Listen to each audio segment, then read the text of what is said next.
Un cordial saludo para todos en este momento donde nos encontramos para celebrar este segundo domingo del tiempo ordinario del ciclo B. Para ello nos vamos a disponer de la mejor manera, pidiéndole a nuestro Padre Celestial que nos conceda su Espíritu Santo, de manera que podamos escuchar lo que Él nos quiere decir para nuestra vida. Nos reunimos en el nombre del Padre, y del Hijo, y del Espíritu Santo. Amén. Invoquemos al Espíritu Santo, que esta persona divina pueda abrir nuestra mente y nuestro corazón para que podamos descubrir el misterio y la presencia de Dios en la Sagrada Escritura. Luz de Dios, disipa la tiniebla de mis dudas y guíame. Fuego de Dios, derrite el hielo de mi indiferencia y abrázame. Torrente de Dios, fecunda los desiertos de mi vida y renuévame. Fuerza de Dios, rompe las cadenas de mis esclavitudes y libérame. Alegría de Dios, aleja los fantasmas de mis miedos y confórtame. Aliento de Dios, despliega las alas de mi espíritu y lánzame. Ven Espíritu Paráclito, Espíritu Creador y Santificador, Espíritu Renovador y Consolador, Espíritu Sanador y Pacificador. Amén. Para este segundo domingo del tiempo ordinario, vamos a tomar la cita bíblica que está en el Evangelio según San Juan, capítulo primero, versículos 35 al 42. Evangelio según San Juan, capítulo 1, versículos 35 al 42. Al día siguiente, Juan se encontraba de nuevo allí con dos de sus discípulos. Fijándose en Jesús que pasaba, dice: He ahí el Cordero de Dios. Los dos discípulos le oyeron hablar así y siguieron a Jesús. Jesús se volvió y al ver que le seguían les dice: ¿Qué buscan?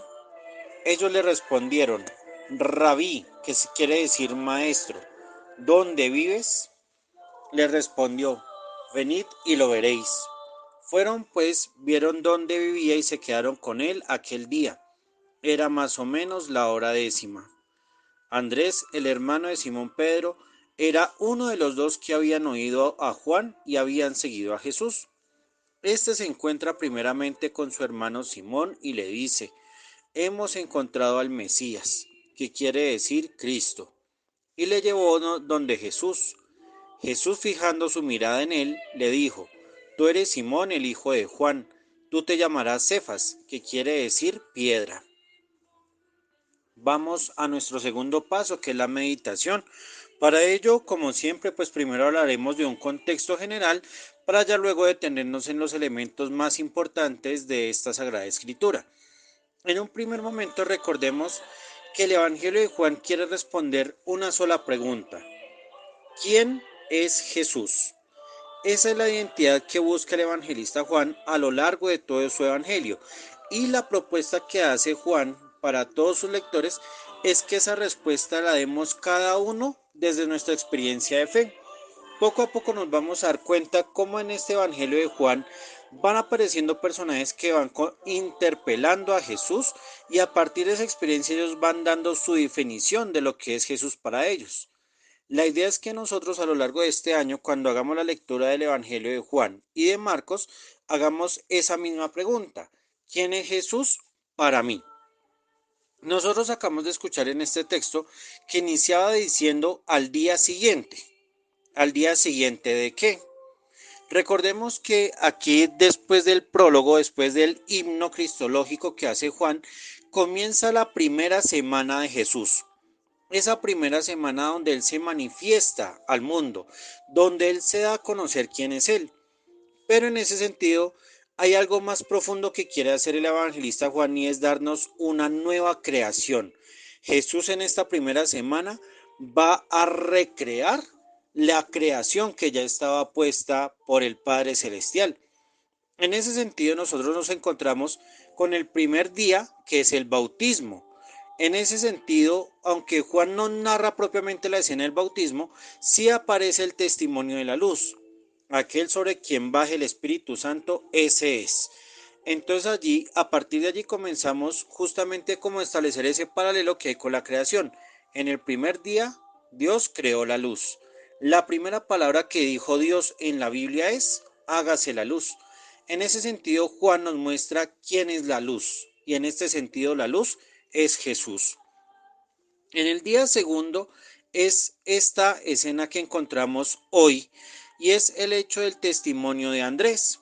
Démonos cuenta cómo poco a poco va corriendo esa experiencia de recreación. Aparecen dos discípulos y aparece una separación. Los dos discípulos se separan de Juan para seguir a Jesús. Recordemos que en el segundo día Dios separó el cielo y la tierra. Ya luego en el tercer día aparece Simón Pedro. Es decir, a partir del testimonio de Andrés, Pedro comienza justamente esta experiencia del amor de Dios. Y recordemos que en el tercer día de la creación es cuando Dios llama a lo seco tierra. Y ya nos vamos a dar cuenta pues qué pasa con Simón Pedro, qué es lo que sucede con él. Y ya al final aparece 3 días después, en el sexto día, las bodas de Caná. ¿Y qué pasa en el sexto día de la creación? Es cuando Dios crea al ser humano. Entonces tengamos en cuenta esta intención teológica de Juan para también interpelar nuestra vida, es decir, cómo Dios comienza una nueva creación de mi historia y de mi vida. Primer elemento para tener en cuenta y para poder analizarlo con fe, con esperanza y también con mucho amor, el hecho de la mirada.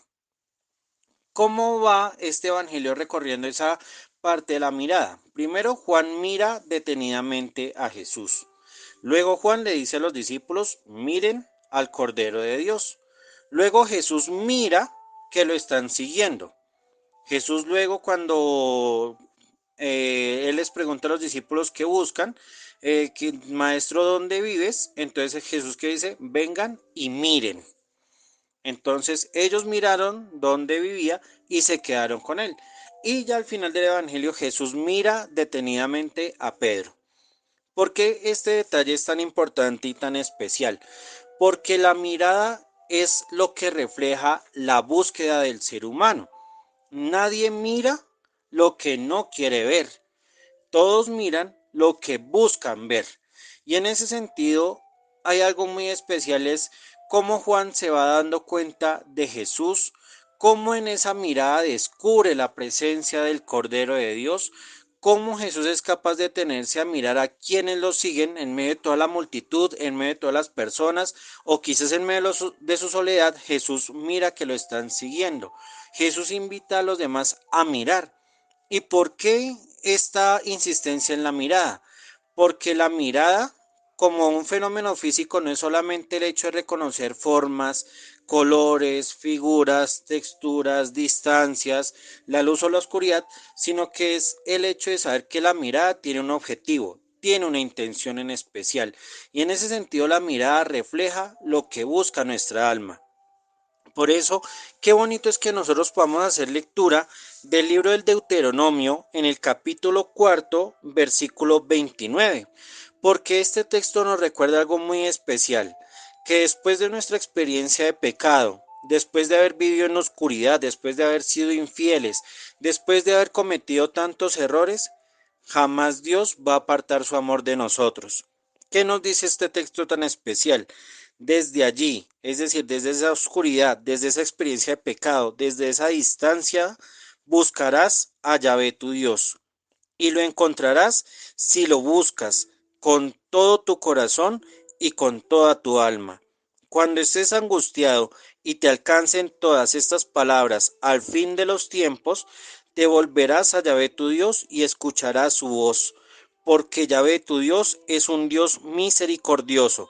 No te abandonará ni te aniquilará y no se olvidará de la alianza que con juramento concluyó con tus padres. Qué bonito es esta invitación para todos nosotros de mirar a Jesús, de mirar al Cordero, pero también de mirarnos a nosotros mismos. Hoy nuestra sociedad tal vez nos invita a dirigir nuestras miradas a morbosidades, a la violencia, a los caprichos, a los lujos, a las famas, al poder, a los títulos, a tantas situaciones, pero se nos olvida mirarnos a nosotros mismos.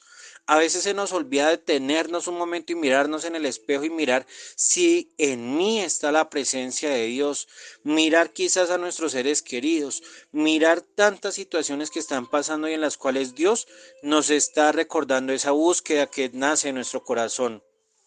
Como decía San Agustín, nuestro corazón no descansará hasta que te encontremos a ti dentro de nosotros mismos, inclusive más allá de nosotros mismos. Por eso qué bonito es que este primer domingo del tiempo ordinario, ya formalmente, nosotros podamos hacer ese ejercicio de contemplar, de mirarme en el espejo, mirarme tal como soy, de mirar a quienes me rodean y ser capaz de descubrir allí la presencia de Dios. Primer elemento, la mirada. Segundo elemento, el Cordero de Dios. El Cordero de Dios pues se ha tomado como algo de pronto negativo, peyorativo en muchas ramas de nuestra iglesia, de nuestra predicación. Pues se le asocia con el sacrificio del animal, entonces como que era esa figura humilde, sencilla, que de pronto era como el hecho de decir que Jesús se hizo humilde, y pues claro que sí, Jesús se hizo humilde, pero todo como que queda en un sentido negativo, el hecho de pensar en la muerte, en el derramamiento de la sangre y demás cosas. Sin embargo, hay que tener en cuenta que en el contexto en que se escribió el Evangelio de Juan, los judíos sabían quién era el Cordero de Dios, y decir el Cordero de Dios era una expresión de esperanza. Era el momento de recordar que Dios va a reclamar la victoria. Recordemos en la Pascua que el hecho de sacrificar el cordero era para anunciar la liberación de la esclavitud. O sea, no es el cordero en sí mismo el que se sacrifica, digamos, como símbolo, sino que es el hecho de recordar que Dios va a pasar por nuestra historia y nos va a sacar de la esclavitud. Cuando Juan menciona, y ahí el cordero de Dios, ¿qué está queriendo decir? Ahí está quien me ha liberado. Ahí está quien me puede dar a mí la libertad. Ahí está quien le puede dar sentido a mi vida. Por eso es un paso de decir del animal sacrificado al cordero a la redención. Y para eso podemos mirar en el capítulo 53 de Isaías, en los versículos 7, 11 y 12, cómo nace esta experiencia. Fue oprimido y él se humilló y no abrió la boca. Como un cordero al degüello era llevado, y como oveja que ante los que la trasquilan está muda, tampoco él abrió la boca. Sin embargo, más adelante que dice, por las fatigas de su alma verá la luz, se saciará. Por su conocimiento justificará mi siervo a muchos, y las culpas de ellos él soportará.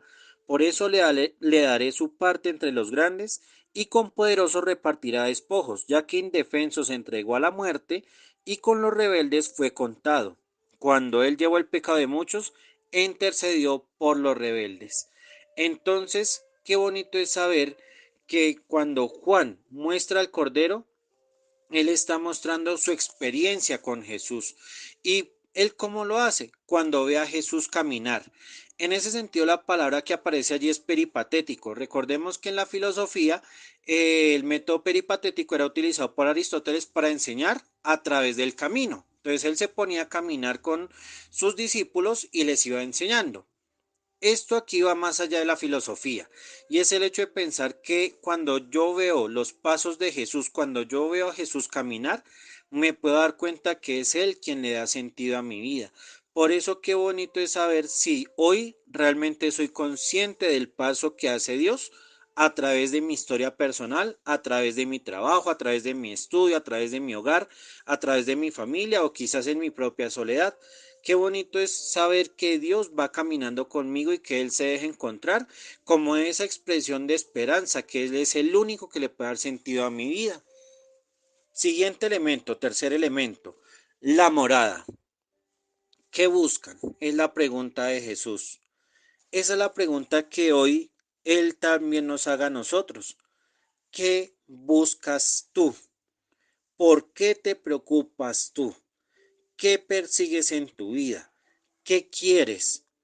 ¿Qué te hace falta? ¿Qué necesita tu corazón?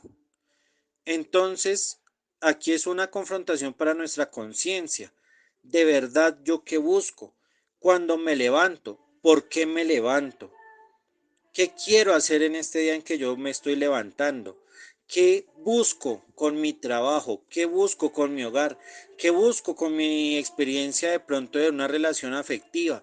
¿Qué busco al entablar de pronto un nuevo proyecto, al establecer un negocio? ¿Qué busco yo con las personas que me rodean, con mis amigos, con mis compañeros? ¿Soy consciente de esa pregunta y al finalizar mi jornada y cuando me voy a dormir? ¿Qué busco? ¿Qué quiero encontrar? Fama, prestigio, poder, reconocimiento, vanidad, o quizás busco a Dios, quizás busco mi felicidad y la felicidad de los que me rodean, quizás busco cambiar mi país, cambiar mi ciudad, cambiar mi barrio, cambiar mi municipio, cambiar la forma de vivir. ¿Qué busco? Esa es la pregunta que es central en el Evangelio. ¿Qué buscas tú? Juan indica, ahí está el Cordero de Dios, pero esa es mi experiencia. Vayan y miren. Y qué bonito es esa experiencia que se da en el cambio del título, porque primero ellos dicen Rabí, ¿dónde vives? Aunque el texto original nos dice Rabí, ¿dónde moras? Lo llaman primero como un maestro. Históricamente a Jesús se le ha considerado como un gran pensador, como un gran hombre, un gran filósofo, un gran personaje de la historia, pero es un título que se le da. Eres un maestro, simplemente enseñas. Pero démonos cuenta que en el Evangelio de Juan el verbo morar significa permanecer. O sea, no es solamente el hecho de vivir físicamente, es decir, cuál es tu lugar de residencia, cuál es el lugar donde tú te ubicas, sino que es el hecho de decirle a Jesús dónde quieres permanecer, dónde estás presente. Y este verbo en el Evangelio de Juan solamente se aplica a Dios. Es decir, cuando se habla de la relación entre el Padre y el Hijo, entre el Hijo y el Espíritu Santo, entre el Padre, el Espíritu Santo y el Hijo, es únicamente el verbo morar. Nunca se dice estar ni se menciona el verbo ubicar, no, es morar. Porque aquí hace referencia a la experiencia de amor donde ninguno de ellos tres se separa, donde ninguno de ellos tres está por aparte. Es decir, que aquí la pregunta que está haciendo Andrés es una pregunta para decir, ¿en ti está Dios presente? ¿En ti está el Padre Celestial? Por eso no se trata de un lugar, que ahí en el Evangelio nunca nos dice hacia dónde cogieron, si hacia una montaña, hacia un río, hacia una casa, hacia la sinagoga, hacia el templo, no, es simplemente una experiencia de Dios. ¿Y qué pasa? Que Jesús, ¿qué les dice? Vengan y miren, ellos vieron, miraron y se quedaron con él. Entonces, aquí, aunque aparentemente recordemos que el Evangelio no es una crónica, no es una de pronto recopilación de hechos, es más bien el relato, una experiencia de Dios. Entonces es esa experiencia de darme la oportunidad de encontrarme con Jesús, de ver qué significa que Dios permanezca en mí y que yo pueda permanecer en Dios. Y por eso ellos se quedaron esa vez con Jesús. Sin embargo, sí nos dan un dato que es importante y es muy simbólico y es la hora décima. Recordemos que las horas, pues digamos, se dividen, son 24 horas que tiene el día, 12 tiene la noche, 12 tiene el día. En ese caso, la hora décima a las 4 de la tarde indica que ya faltan 2 horas para que termine la jornada. Y en este momento, digamos, es muy bonito y es muy llamativo saber que es el final de la luz. Es el final, es el atardecer. Cuando comienza el atardecer, cuando decae el sol y sale la luna, es allí donde se da esta experiencia de fe. Cuando yo reconozco a Dios, ahorita lo leíamos en el Deuteronomio, a partir de esos momentos de pronto de distanciamiento, de unas búsquedas erróneas, de pronto de un conflicto personal, cuando soy capaz de decirle a Dios, déjame estar y permanecer contigo, es allí donde Él sale a mi encuentro. Por eso, qué bueno es que nosotros tengamos esa experiencia de humildad para reconocer ante nuestra fragilidad que Dios quiere que yo me quede con Él. Por eso, qué bonito es que nosotros nos acerquemos a esa experiencia grande del amor de Dios, a contemplar la cruz, el final de la luz de Jesús, pero también el comienzo de esa nueva experiencia de redención con la resurrección, ese momento de oscuridad que después se convierte en luz, como lo decía una vez el niño Jesús a San Jerónimo. una cosa te hace falta darme. Jerónimo exclamó, ¿qué te hace falta? Y el niño Jesús le dice, quiero tus pecados. Por eso qué bonito es que en esa experiencia de búsquedas, de esa experiencia de la morada, nosotros podamos abrir el corazón ante Dios y reconocer dentro de nuestra fragilidad que Dios es el único que le da sentido a nuestra vida. Y finalmente los dos detalles que se convierten en dos personajes, Andrés y Simón Pedro. El nombre de Andrés en griego significa el fuerte, el valiente, y de hecho esta palabra se asocia al género masculino, a los varones. Sí, ahí vienen pues muchas palabras, andrógeno y demás otras digamos situaciones que derivan de este nombre. ¿Qué pasa con Andrés? ¿Por qué es tan importante mencionarlo como el primer discípulo? Él es el pilar de la iglesia oriental, mientras que Pedro es el pilar de la iglesia occidental. Entonces aquí Juan tiene una intención y es el hecho de decir que no solamente el primado está en Roma, sino que también Dios se vale de Andrés para formar una sola iglesia, una sola comunidad. Él era pescador y a San Andrés se le conoce como el protocleto, es decir, el primer llamado. Recordemos que Andrés, él nace en Bethsaida, en Galilea, al igual que Pedro, los dos son hermanos, y él fallece martirizado en Patras y él muere crucificado en X.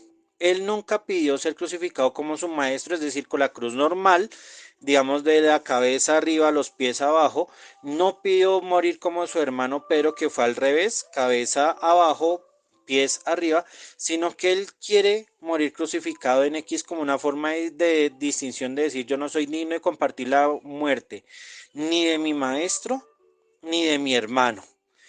Pero aquí hay algo muy bello y muy especial y es que Andrés, al ser discípulo de Juan el Bautista, él es el que nos da el ejemplo del corazón preparado. Él es el que ya ha allanado el sendero, él ya ha preparado el camino para encontrar al Mesías. Por eso, él es muy bonito y muy simbólico cómo pasa de ser discípulo de Juan a ser discípulo de Jesús. Y con Andrés se le cambia el título a Jesús. Ya no se llama Rabí, se llama el Mesías, el Cristo, el Salvador. Démonos cuenta cómo la experiencia con Jesús nos cambia la percepción. Ya Jesús pasa de ser un personaje importante a ser el Salvador de mi historia personal. Y en ese sentido, Andrés, al primero que llama, o sea, démonos cuenta cómo el texto lo dice, o sea, inmediatamente, o sea, el primero que quiso buscar fue a su hermano Pedro. Démonos cuenta que la experiencia de fe es una experiencia comunitaria. Los dos son pescadores, los dos compartían su profesión, los dos venían de la misma familia y él sabe que puede compartirle su experiencia de fe a Pedro porque Pedro lo va a entender. Los hermanos se entienden en todo, por eso los mejores proyectos son los que hacen los hermanos, pero también las más grandes batallas y las más duras peleas son las que se dan entre los mismos hermanos, porque ellos se conocen muy bien, saben cuáles son sus fortalezas, pero también sus puntos débiles. Y en ese sentido Andrés nos enseña algo muy lindo y muy especial, es que si algo bello ha tocado mi vida, eso debo compartírselo a mi hermano. Yo no puedo quedarme con mi experiencia de fe. Yo tengo que compartirla, pero únicamente a quien yo considere mi hermano. Pero ¿por qué? No es en término de exclusión, no es en término de pronto de rechazar. Es porque esa persona me entiende a mí y puede ver en mí el cambio que Dios ha hecho en mi vida. Simón viene del hebreo Shema, que significa el que escucha a Dios. Entonces démonos cuenta cómo pasa, digamos, este juego de nombres, ¿no? El fuerte, el valiente, al que escucha a Dios. Los dos vienen de Galilea. Y Jesús, cuando fija su mirada en él, en Simón Pedro, démonos cuenta que no lo llama roca. ¿Por qué no lo llama roca? Porque la roca es Cristo. El fundamento es Cristo. A veces a Pedro se le conoce como el fundamento de la iglesia y de pronto dentro de nuestras catequesis o enseñanzas a Pedro se le conoce como esa base o ese fundamento de la iglesia. Pero démonos cuenta que ese no es el sentido de ser piedra. ¿Qué era la piedra? Para los judíos, la piedra era lo que estaba al alcance de su mano. Entonces, al tenerlo al alcance, ellos siempre andaban con una piedra en la mano, ¿sí? Para defenderse de pronto de adversarios, para defenderse de pronto de los animales, inclusive como para soportar y descansar en algún momento. Démonos cuenta que en algunos textos del Antiguo Testamento se nos menciona, por ejemplo, que Jacob y algunos profetas llevaban una piedra y la ponían para descansar en el camino, para recostarse allí como si esa fuera su almohada, por decirlo así. ¿Qué quiere decir Jesús cuando llama a Simón Pedro? Tú eres piedra, yo te voy a tener siempre en mi mano. Y eso que le dice a Pedro es también un llamado especial para nosotros. Jesús, ¿qué te está diciendo en este momento? Yo siempre te voy a tener en mi mano. Tú vas a ser la fuerza donde yo voy a actuar. Tú vas a ser la nueva tribu del nuevo Israel. Recordemos que habían 12 piedras que simbolizaban las 12 tribus. Cuando Jesús toma y dice, tú eres piedra, tú eres la nueva tribu del nuevo Israel. Y las piedras se utilizaban en esa época para santificar, se utilizan como altares.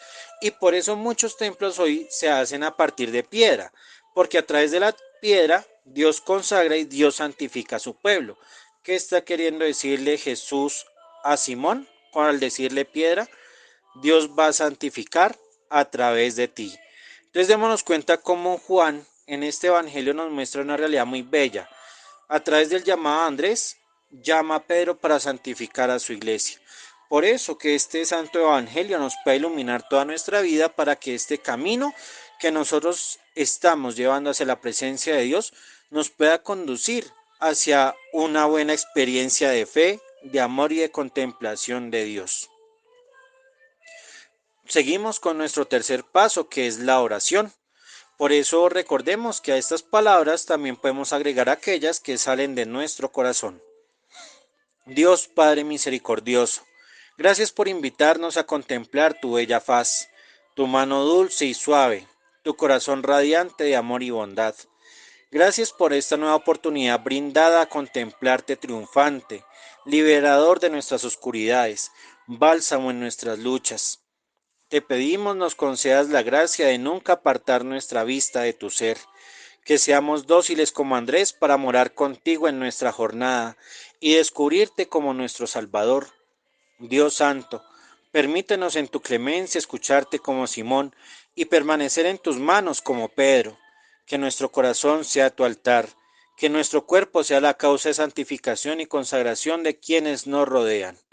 Aviva en tu iglesia ese primer amor con el que nos convocas, para ser verdaderos hermanos transmisores de la fe y portadores del Evangelio. Amén. Vamos a nuestro cuarto paso, que es la contemplación, donde vamos a vivir este encuentro con Dios. Por ello te invito para que en este momento pauses este video y hagas tu contemplación. A nivel personal, miro el amor de Dios presente en mi vida y en tu comunidad. Indicar al Cordero de Dios y morar con el Mesías. Ahora hacemos la síntesis de la lección divina. Ante Dios, agradezco su salvación. Contigo mismo, me dispongo para mirar la belleza de Dios y con tus hermanos, atraer a quienes te rodean hacia Jesús. Hemos llegado al quinto paso de esta lección divina, que es la acción. Es tu turno para poner por obra esta palabra. ¿A qué me invita la palabra de Dios? ¿Qué haré esta semana para cultivar lo que Dios ha hecho en mí? ¿Cómo reconozco el actuar del Cordero y manifiesto al Mesías? Pausemos y tomemos las decisiones para poner por obra esta palabra. Vamos ahora a hacer una síntesis de la lección divina, ya pues estas preguntas que las podemos responder también de forma personal en nuestra oración o de forma comunitaria en nuestros grupos pastorales. En la lectura, ¿qué dice el texto? ¿Qué hace Juan el Bautista? ¿Qué hace Andrés? ¿Qué sucede con Simón? En la meditación, ¿por qué se habla del Cordero? ¿Para qué se menciona la hora décima? ¿Por qué se menciona a Andrés y Pedro? ¿Qué significa vengan y miren? En la oración, ¿qué le quiero decir a Dios desde lo leído? ¿Qué le ofrezco a partir de lo vivido? ¿Qué quiero pedirle a Dios? Y finalmente la contemplación. ¿Cómo vivo este texto? ¿Qué significaría para mí Juan, Cordero de Dios, Andrés, Pedro, ser discípulo y Mesías? Pausemos y hagamos la lección divina. Finalmente nos consagramos en la presencia de María, Nuestra Señora, para que ella nos ayude a encarnar, así como ella, la palabra de Dios en nuestra vida. Bajo tu amparo nos acogemos, Santa Madre de Dios. No desprecies las oraciones que te dirigimos en nuestras necesidades. Antes bien, líbranos de todo mal y peligro, oh Virgen gloriosa y bendita. Amén. Finalizamos esta lección divina con nuestra recomendación. Como es usual en el ámbito de la iglesia, celebremos los sacramentos, la Eucaristía, la liturgia, alabemos a Dios con nuestra vida. En el ámbito de la fe, hagamos nuestra oración cotidiana, leamos la Biblia, contemplemos el actuar de Dios. Esto nos lleva a la caridad, a ayudar con empatía y con donación a quien lo necesita, y en la esperanza ser testimonio de vida. También recordemos suscribirnos a este canal y compartir este subsidio. Recuerda que la palabra de Dios se lee, se ora, se celebra y se vive en comunidad. Que el Señor misericordioso nos bendiga y nos acompañe siempre, nos guarde de todo mal y nos lleve a la vida eterna en el nombre del Padre, del Hijo y del Espíritu Santo. Amén.